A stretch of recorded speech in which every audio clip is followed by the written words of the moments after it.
Hey everyone, I'm Armor Gaming, welcome back to my channel, and welcome to a Monster Legends commentary Team Wars video. So I recorded a lot of my Team Wars attacks, but I never get around to actually making a video about them, because I don't want to just do the Team Wars attack with some background music like how I used to do it. I like doing commentary, so hopefully this pans out. If you guys enjoy this kind of content, I'll release more of these. So in this particular war, we're fighting Apocalyptic Majesty. And so there were some pretty great battles, so I was able to record I think 3 of them. So let's just click play, and I always start by showing off the monsters. Ruby versus my Sammy, Samuel and Dunn on both sides. It's going to be times 4 speed, so I'll be pausing and playing as we go. So the enemy Ruby would go first, which was unavoidable. She'll do Ruby Explosion, which is fine because that'll all get hit. Dunn will take all of that. Sammy will go, and the whole reason I brought Sammy, and notice he's running Pestilence and Pain, is so he can remove the Megataunt from Dunn, because otherwise I'm not going to be able to OTK with my Shademoon. So I use Pesty, so that gets rid of the Megataunt, so now I can single target the enemy Ruby. And guys, remember when I would tell you guys that Shademoon, when Shademoon got released, very similar to Wasper, people didn't really like him. They're like, Shademoon, he sucks, he's this terrible monster. And I'm like, no. He is a killer. He is a nemesis killer. He can OTK Sammy, he can OTK Ruby. I'm going to be highlighting this in this video right here. So we'll click play, and I'll do Essence of Clumsiness, which is key because this applies guard down, making sure that your attack will not miss. Next, I'll do Faceless Vengeance, which grants him Spirit Hater, which Ruby is a spirit monster. And so is actually Shademoon. So take a look at this. Vanishing Threat, OTKs, both Shademoon and Ruby. Just like that, obliterates them. And Vanishing Threat also grants myself Evasion, which will protect me from anything for the next turn. So Vanishing Threat, bye bye Ruby, 83k damage. I can do Pesty, or I think I just recharged. If I'm not mistaken, yeah, I recharged. And then I was stunned. So Megaton got activated again, but again, this is why I ran Sammy with Pesty and Pain. So then, actually I decided to do Death Moratorium. In this case, I will do, let's see, Ritual of Decay. So I don't know, maybe I might have forgotten that Denrod did Megaton, because I think I should have done Pesty. That way I could have OTK'd the enemy Shademoon. Or maybe I didn't care because I knew I was going to activate my Megaton and Shademoon can't really do anything to me. Okay, 44k damage, whatever. So she's forced to recharge. I have to recharge with Sammy. I recharge with my Shademoon. Essence Clumsiness, recharge. Okay, now I can do Pain, or I can do Pain. And then with my Dunn, I probably do Valley. Yeah, Valley of the Kings. And then Oblation Trap kicked in, so I should have watched for relics, because then that made my Shademoon unable to attack. Notice I wasn't running Samurai Warrior. I specifically needed to run Death Moratorium to keep healing my Dunraw, because otherwise Dunraw could die considering I'm facing some pretty tough opponents. Anyways, it's a pretty straightforward battle from here. As soon as I get the chance to attack, I'm pretty much going to finish off Shademoon, right? Pestilence made him weak to special attacks, so now Faceless Vengeance, well, first Essence of Clumsiness for guard down. So now I have triple damage, and he's weak to special attacks. I dealt 124k damage with that single attack, and I was successfully able to get 3 coins, and I have 2 more attacks left, and so now I'll show you guys those attacks.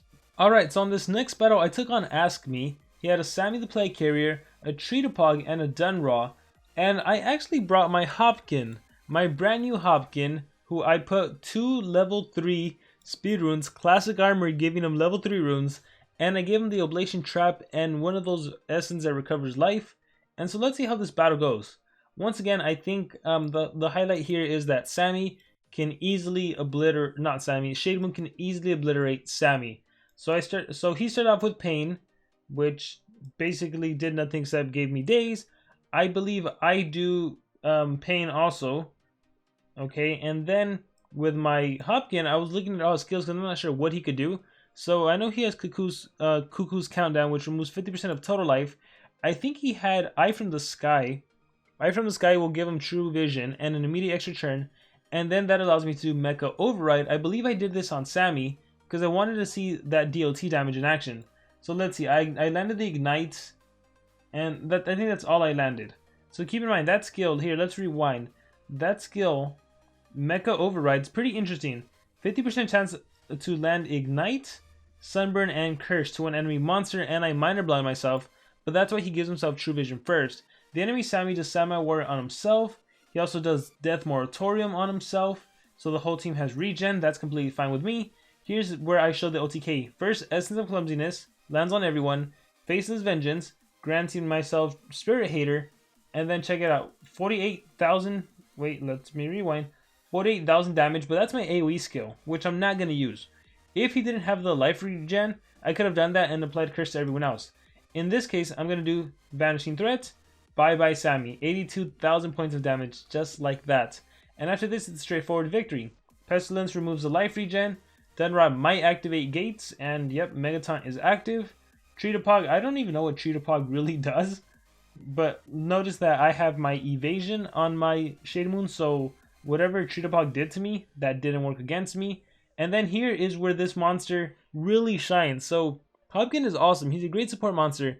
He has a skill called Retreat and Regroup, which removes positive effects from the enemy, while at the same time removing negative effects from my own team, which is what I do right here. So I get rid of the Megatons, while also getting rid of all of those negative effects. So see, Megaton is gone, and look at my monsters. They had all these negative ailments. They're completely gone. Ritual Decay, I apply the curse. I believe here I'm going to do Death Moratorium or maybe Pain. Oh, just a recharge. I guess I had no reason to do either of those other two skills. So I got hit with the Roar. And then what else? Mutated Toxins. Again, I have all these negative effects, but Pain. And this also highlights how important it is to have skills that can remove negative effects from your team, because there are so many enemy monsters that can apply all of these negative ailments to you. And also how effective it is to have a skill that can remove positive effects from the enemy, because they can do so much. There's so many positive buffs they can give themselves, especially now with the rise of the dodge area trait or the dodge area skill and the Megatons. So here I gave myself True Vision. I did a countdown. So here I did my skill. Keep in mind, all Hopkin has are 2 level 3 speed runes. No strength, no nothing, but he has this fancy skill right here, which does cause a hefty 56 stamina, but it removes 50% of total life, just like that in the snap of a finger. And so that raw 67k damage is what it dealt. Half of her life just instantly gone. So very powerful. I did Pesty, which it played the special weakness, and then that dealt 40k. Vanishing Threat also gave myself the evasion, so the relic, whatever damage it would have done, it was 0 thanks to my evasion. Recharge with Hopkin. I believe I do Pain. And then I believe I finish him off. The cool thing about Shademoon also is that he can easily rotate into one of his attacking skills. So see how I just gave myself an extra turn. See how I do Essence to make sure the guard down is landed. And then I cycle back into Vanishing Threat. He's weak to special attacks and I'm good to go. So I believe that was my 4th attack. So I have one more attack left. Yeah, so I have one more attack left. And now I'm scouting. So right here I basically just remove relics from everyone. I'm bringing in my Marquise. I think the earlier battles that I didn't get to record, I used Marquise and it was easier because I took on a Volta base or a Zyla base. So I'm removing everything. Let's see. Giving it to my other monsters. Let's see who I finally end up going with. I think, let me keep scrolling. And bam. Okay, here we go. So, I believe that's a team I'm going to take on. I scouted through all the bases, and you know, they were all kind of the same. They all had a Marquise. They all had Shademoon. Remember, Shademoon can OTK my Necromancer, so that's dangerous there. And I still decided to take on this base. So let me see what the runes were. Okay, interesting. I actually forgot taking on this base. So I think the reason I took on this base and not the other base that you saw earlier is because Navuline has stun and lots of stamina drain. So I don't think I could have handled that. Yeah, I have protection against Baba Yaga, but that Navuline would have been way too dangerous. And then even look at those relics, Oblation Staff, Oblation Trap. But so I decided to go with this base, which is still slightly dangerous. Thanks to Marquise, I can't activate my extra turn skills on Necromancer. And even if I do my Revival extra turn skill, that would give Marquise an extra turn. Shademoon can easily obliterate my Dark Magician, right? Gives himself Spirit Hater, and I'm pretty much dead. Now, fortunately, if he did do Essence of Clumsiness or his Vengeance skill, my Marquise would get a turn in, and I might be able to stop him. Jazz Starter can do AoE Possession, which won't work thanks to my Necromancer, or he can do Stamina Drain, which will work, but fortunately I have my Raw to kind of tank the attacks. And even if Raw dies, the good thing is I can resurrect with my Dark Magician and bring her back to life, and then I can use the Megaton immediately, right? So that's what I was banking on, and let's see how this battle played out.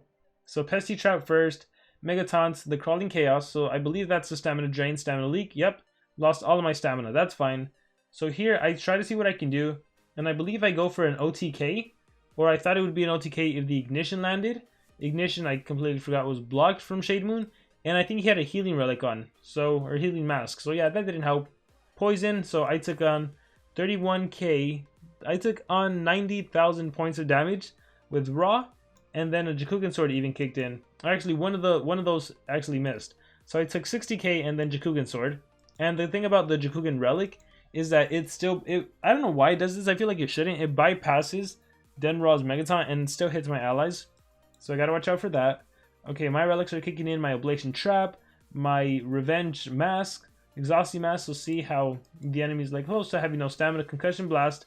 So I came pretty close to dying here. I believe I did a churn transfer. Even though it gave Marquise a churn, I was like, I don't care. He has to recharge anyways. So I'm going to churn transfer into my Marquise, and I go for the OTK on Shademoon, because I want to get Shademoon dead. I want him gone. I don't want to deal with him anymore. So that dodge area unfortunately does protect him from single hits, so he is dead. I barely stayed alive with enough stamina. I believe I do gates. Not that it really matters, I still have Megatons, but I activated gates. Okay, and then he had to recharge. I got my alts, but I think I didn't want to win with the alts. I'm like, nah, that's too cheap. Let's just win regularly. So I do my AoE skill, and I apply the Sunburn and the, what is it? Sunburn and Ignition.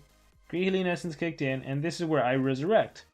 Bam. So yeah, even though Marquise gets a turn in, that's completely fine, because as soon as I get my turn in, I can activate my Megatons. So I activate gates. So now I have Megaton, and I can't be possessed. And then I can do my AoE skill, Poison, and that takes care of Jazzastar, and the DLT takes care of Marquise. And there we go, another successful 3-coin victory. I do believe I got 15 coins in this war. Let me see if I show it. At the end, loading war. Yeah, going to the war stats, scrolling down. Yeah, Armor XD, 15 coins. And yeah, I guess that's it. So hopefully you guys enjoyed this commentary video. It's way different than actually doing the battle, but I still like it a lot because I actually... Oh, that's another thing. My defense actually won, what was it, 2 battles? 2 out of 3 defenses, so that's pretty nice.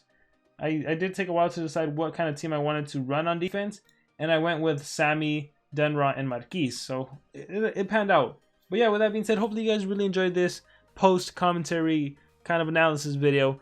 If so, let me know in the comments below so I can definitely do more of these, because like I said, I have a ton of footage recorded that I just never get around to actually editing, because I don't know, I feel like people won't like this kind of style. But if you do, let me know in the comments below.